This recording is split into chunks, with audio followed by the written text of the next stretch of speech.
The 6.5 is on the road here in Las Vegas, Nevada. We're at Dell Tech World 2025, and we're talking morning, noon, and night about AI.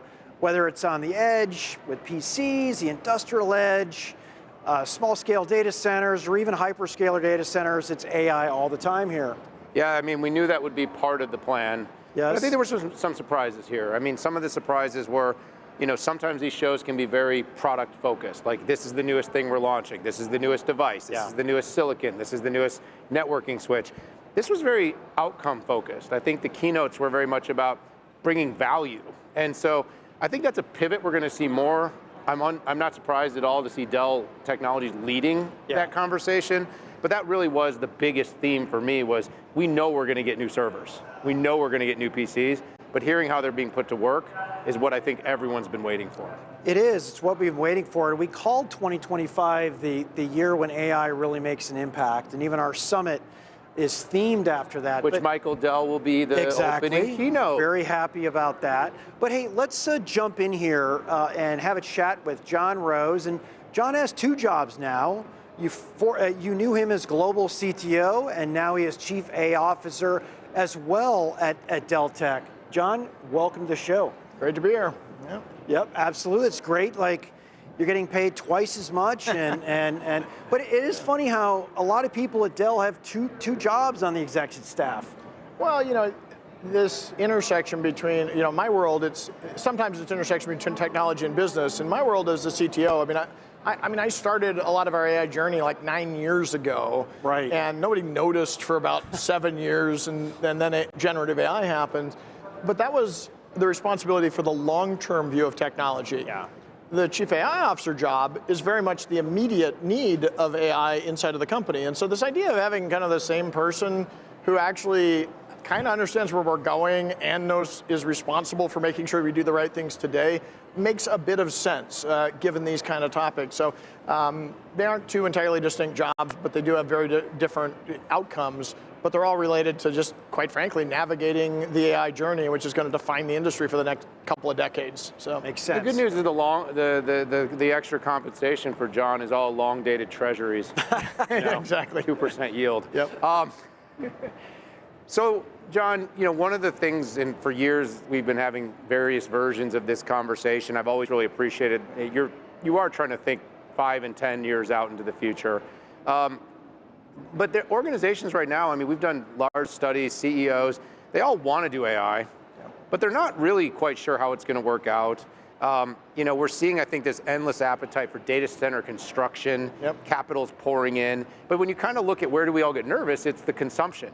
Who's using it? How are they using it? How much are they paying for it? Your role gets you working closely with the teams, helping them. Talk a little bit about sort of what is motivating enterprises and kind of how you're helping them actually get from the we want to do it to we are doing it. Yeah, here's the deal. The goal of an enterprise with AI, whether they understand it or not, is to get into production, which means you have applied AI to the most impactful processes and the most important parts of your business, and you have changed in a positive way the productivity of your company. Yeah. You have made more money, you have improved your profit, you have reduced your cost, you have become more competitive. And so fundamentally, people may not fully understand that's the goal, but that really is the outcome. That's what we've done at Dell. That's what some of the bigger, you saw JP Morgan yesterday talking about this, that they absolutely, the ones that feel like we're kind of over the first finish line, can declare that we're in production, and in production isn't a technical thing, it is, have you made a business impact?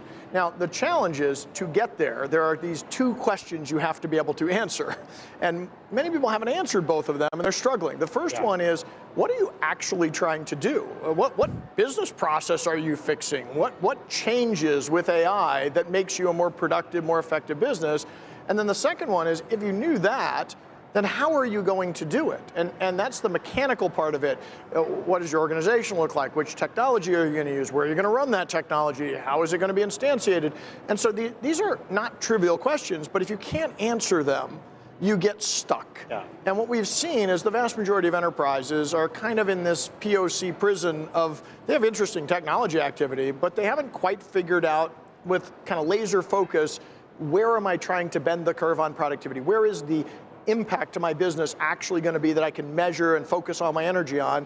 And then even if they have that, okay, well, how am I going to do that? Because people are confused. Do I have to use my multi-cloud strategy as the foundation for AI? I personally think that's a terrible idea.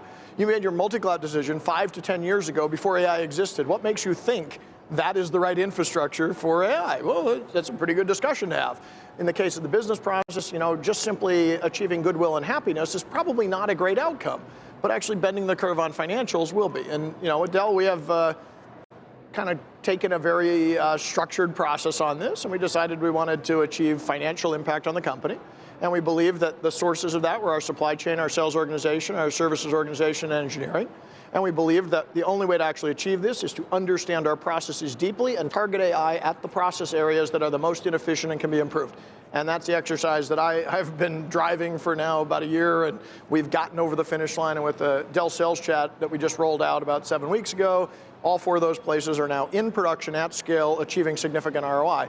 That's the journey people have to get to, and the impediment to get there, it all comes back to, do you know what you're really targeting and how it'll impact your business? And do you have a clear point of view about mechanically how you'll go do that? John, a follow-up to that, are most of your largest customers following the same path that you are following? Here's the interesting thing. I've used this analogy before. We're in year 3 of the Gen AI cycle. ChatGPT happened about a little over 2 years ago in November. Year 1 was the wasted year. and it wasn't if you're CoreWeave or X, because there was a lot of model building, but for enterprises, year 1, the only tool we had was ChatGPT. Yep. That is not an enterprise tool. Okay, we had a lot of ideation, but we didn't accomplish anything. Year 2 was the do-it-yourself year. Because even if you knew what to do, there were no off-the-shelf tools anywhere, and so fundamentally you had to build everything yourself. Most companies couldn't do that unless you were us, unless you were a very big company with a lot of technical resources. It wasn't efficient, but it was necessary because there weren't turnkey products. We're in year 3 now, where fundamentally a couple things have changed. The 2 big things are, we have more and more of the AI stack consumable as product. You can buy an AI factory, you can buy Cohere, you can buy a coding assistant, and that makes it far easier for an enterprise to go from here to in production. And the second condition that's true is you have examples now of companies like Dell and JP Morgan and others that have actually gotten into production, and we're all sharing what we learned, which means you as an enterprise CIO or a chief AI officer without immense resources do not have to be at the bleeding edge. You can follow other people. And so I think when we talk to our customers, a year ago, there were very few that were at the same stage we were at. There were a couple, and we were kind of keeping track of each other and having these conversations. This show, what you're seeing, if you noticed, who we brought up on stage, who we've been talking to, think about how many customers stood up at this show and didn't just say AI is cool. They said, this is what I'm actually doing with it and what the impact is, and I'm in production. That is a marked change from a year ago. So, now, I would argue probably 95% of enterprises are still before that stage, but we're seeing that tipping point. Your opening comment, we're seeing the enterprise start to activate, not because everybody did more work, but because it became simpler to do that work, and there were archetypes and patterns and processes that they could learn from. So I'm super bullish. Year 3 is like the year that we actually see the enterprise start to take off, and that is good for everybody. It seems like another driver, too, and I know this is a question I've asked with agents, but I really ask this about all AI, is where sort of it starts in the enterprise, meaning that, the data lives on-prem, not in the cloud. The cloud has sort of historically been a little bit faster at making instantly consumable tools, meaning, we've got a build your AI, because like you said, 2 years ago it was like buy your own server, build your own model. There was a lot of people that got about an inch down the road and was like, wow, I just wasted millions of dollars. But the third thing that happened in the last year was kind of all the ISVs and SaaS companies saying, don't build anything, or don't build much. And I'm guessing that you're kind of looking at that like in the real enterprise environment, it's probably a little bit of A plus B plus C. Yes.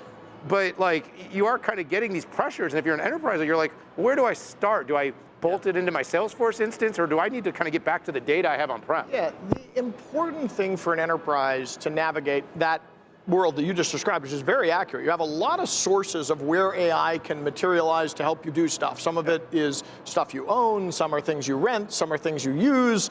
That is all true. But the most important thing you have to work out on, to really navigate that, is understand where is the source of competitive differentiation for your company that you need to control. And if you don't understand that and make AI decisions, let me give you a really terrifying example with agents. You should think about agentic as the process of outsourcing work to a machine. Okay, that's what it does. It's not a chat bot. It doesn't just make a human better. It's literally doing the work. Yeah. And that you're taking a skill and doing it in a machine. If you, I don't know, use a machine that you don't own, that you just get to use, that someone else fully controls, and you are just a consumer of it, and you inadvertently move a piece of work, like, I don't know, let's say at Dell, we took the expertise necessary to build RAID algorithms in storage, and somebody gave us a compelling offer that if we would just use their agent in a third party that we had no control over, we gave them our data, they would provide that service back to us. That would be a terrible decision, because if they fail, then we no longer have the capability to do RAID algorithms. That's a very extreme example, but when you start thinking about this ecosystem, if you know that your source of competitive differentiation is X, Y, and Z, in this case, we have very exceptional engineering capability that is differentiated in the market. We do not want that to be done by a third party in a way that we lose control of, because that unique skill set makes us us. On the other hand, if you go and look at, I don't know, let's take HR IT. Having a unique approach to HR in the AI world at Dell probably will not differentiate us. Having no AI in HR will also probably put us at a disadvantage, but having just best-in-class, standardized ways of using AI to make HR better is probably something that is not a distinguishing factor between us and other companies. You want to be at the front end, but you don't need to be unique. Those ones, you know what? There are plenty of third parties that will probably provide us with great tools, and we should pick them carefully, and we should use them and make that function better. But in a place like sales or services or supply chain or engineering organization, it's a completely different discussion. So that first question, what are you trying to do with this, is so important, because it describes where you want to preserve value and where AI can differentiate you, and it also describes where it won't.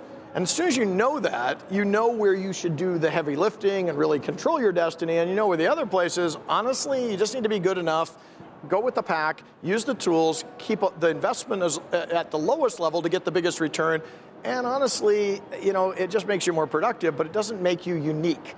On the other hand, if I make my engineering organization significantly better than anyone else's, I am unique. I have a sustainable competitive differentiation. So it's weird. We never thought about technology at this kind of aggregated level, that it was the source of competitive differentiation, or could be the vehicle that you lose it if you get it wrong. And that's why this is so important to kind of think about this strategically. Yeah, the argument that you brought forward, it's very pragmatic in that auger in on what you do the best at and what is you have a strategic advantage at, and then outsource, buy, lease, everything else, every other capability. By the way, very similar to the conversation on should you write your own application. Yes. That was always typically was the answer. Talking about auger in, I want to auger in, I want to go about 3 or 4 clicks deep into the conversation. I want to talk about infrastructure. Yeah. So Dan and our company, we have the luxury as analysts, and I know it's not a luxury, you do this as a CTO, at understanding silicon roadmaps, foundry roadmaps, core technology in universities, and looking forward, not just 1 to 2 years out, but you know, anything beyond 5 when you're doing a foundry is probably too far, and you're going to get it wrong. But we're in a situation now where we've got 600 kilowatt racks that we're using direct liquid cooling. The technologies in foundries, the nodes are coming a lot more expensive, and they're becoming a lot slower. In fact, node shrinks are barely actually happening. We just call them nanometer because I don't know why we do this. Exactly.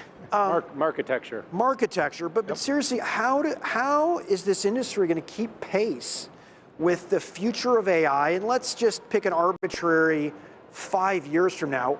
We're headed to 600 kilowatt racks and probably 1 megawatt racks. No, not probably. We are heading to. Okay, it's not a fact. There's no debate about that. It's what I'm hearing. I'm gonna let John say it. No, seriously. No, it's a when, not an if. Trust me. I mean, and by the way, and beyond there. And we know that because we are going to continuously densify these systems. We haven't run out of juice on semiconductor. We have lots of tools at our disposal. Some of them are around actually silicon geometry. Other ones are around silicon architecture. How do you build the systems? How do you build better interconnects? There are lots of levers to pull. They are not infinite. But at a system level, when you bring this up to rack and row scale, you have a lot of opportunities to continue to kind of densify and increase the overall aggregated capacity. So I'm not worried about us running out of juice in the near term here. Okay. That being said, we have to think beyond just that data center architecture about what is the footprint of AI. The first thing we know, and this is especially true with agentic, is that it becomes a distributed system more and more. But the idea that everything runs in that data center, especially on inference, doesn't make sense when you are moving into an agentic environment.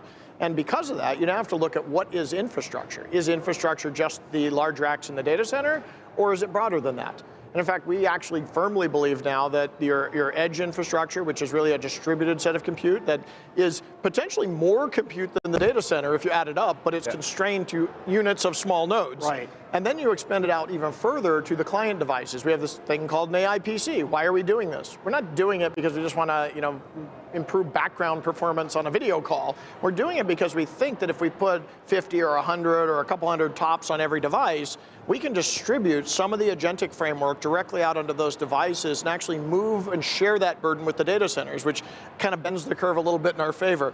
We've seen examples in agentic where if you actually look at distributing the functionality where the agents on the device play a meaningful role, up to 80% of the compute necessary to accomplish the task doesn't happen in the data center. Interesting. Yeah. And that, by the way, that's not going to hurt our data center business because there's almost infinite demand there. Right. And now we have another level of capacity, which is edge nodes. And then we have another level of capacity, which is the computing node. And the nice thing, back to your point about silicon geometry and improvement, the cycle that the AI PC is in terms of densification and performance is way earlier than the cycle of data center GPUs. Yeah. So we got a lot more headroom to innovate. And you saw us announce a discrete GPU in a laptop with some pretty hefty performance and very low power. That's like the first one of those. Yeah. We're going to see lots more, which means that we're going to have many levers to pull to increase the total aggregate TOPS capacity available to get to an outcome. But if we don't change the AI architecture from classic monolithic to distributed agentic, we can't take advantage of it. So these things are all very interrelated. But looking out further, I'm not one of the people that thinks that we're going to run out of juice and hit a wall.